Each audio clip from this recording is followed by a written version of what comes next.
Hello everyone, তোমাদেরকে জানাই স্বাগত। পুরো ভিডিওটা আজকে দেখতে থাকো। আজকে বানাতে চলেছে তেতো ছাড়া নিম বেগুন। এইভাবে বানালে একদম তেতো লাগবে না কোনো রকম, কথা দিচ্ছি। এই সিজনের জন্য অত্যন্ত উপকারী এবং স্বাস্থ্যসম্মত একটি রেসিপি। এই সিজনে আমরা সাধারণত কম বেশি নিম বেগুন খেয়েই থাকি, তবে আজকে একটু বানাবো অন্যরকম। তো চলো, নিম বেগুন বানানোর জন্য আমার প্রথমেই লাগছে বেগুন, আর বেগুনটাকে আমি এভাবে টুকরো টুকরো করে কেটে নিচ্ছি। বেগুনগুলো আমার কাটা হয়ে গেছে। এবার এগুলোকে আমি একটা বাটিতে তুলে জল দিয়ে দেবো সাথে সাথে, না হলে কিন্তু কালো হয়ে যাবে।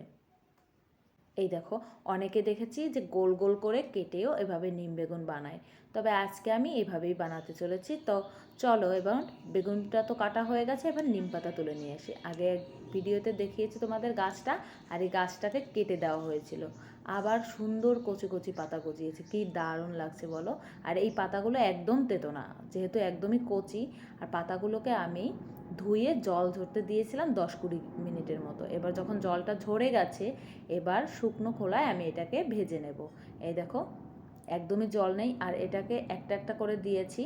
যখন বেশি ভাজি তখন তো অনেকক্ষণ ধরে আমি জলটা ঝরাই, আর এটা যেহেতু অল্প আছে তার জন্য একটা একটা পাতা আলাদা আলাদা করে আমি এভাবে ভেজে নিচ্ছি। দেখো, রঙটা একদমই বদলে গেছে যখন। এখন যারা এমনি নিম পাতা খাও, তখন যখন এরকম ভাজা ভাজা হয়ে যাবে তখন একটু তেল দিয়ে দেবে। আমি আজকে একদম তেল ছাড়াই ভাজিটা করলাম। এইভাবে তেল দিয়ে ভেজে তারপরে গরম গরম ভাতে খাবে। আর আজকে যেহেতু আমি নিম বেগুন বানাবো, তার জন্য আমি তেল আর দিলাম না। এবার ওইভাবে শুকনোভাবে উঠিয়ে এবার বেগুনটা দিয়ে দিলাম। বেগুনটা দেওয়ার পরে পরিমাণ মতো নুন এবং হলুদ গুঁড়ো দিয়ে ঢেকে রেখেছি কিছুক্ষণ। ঢেকে ঢেকে এভাবে যখন বুঝে যাব যে সেদ্ধ হয়ে গেছে, তখনই আমি যে নিম পাতাটা ভেজে রেখেছিলাম এটাকে হাত দিয়ে এভাবে গুঁড়ো করে নেব। আর যখনই এই দেখো ভাজা ভাজা হয়ে গেছে একদম, বেশি একেবারে নরম করার কোনো দরকার নেই, এভাবে একটু সেদ্ধ হলেই হবে। এবার দেখো, গুঁড়োগুলো আমি এভাবে ছিটিয়ে দিচ্ছি।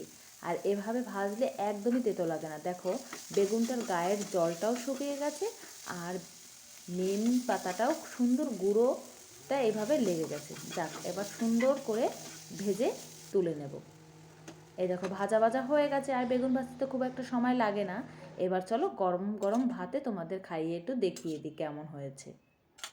তোমরাও বাড়িতে এভাবে বানিয়ে খেয়েও, ভীষণ উপকারী, সেটা আর আমার বলতে লাগবে না। তোমরা খেয়ে নিজেরাই বুঝতে পারবে। এই দেখো, পুরো ভাতগুলো আমি এভাবে খেয়ে নিচ্ছি। তা আজকের ভিডিওটা তোমাদের কেমন লেগেছে অবশ্যই কমেন্টে জানাবে। আর দেখা হবে পরের ভিডিওতে। নাও, সাথে একটু লঙ্কা গুলে খেয়ে নিচ্ছি। আজকে পর্যন্ত, টাটা।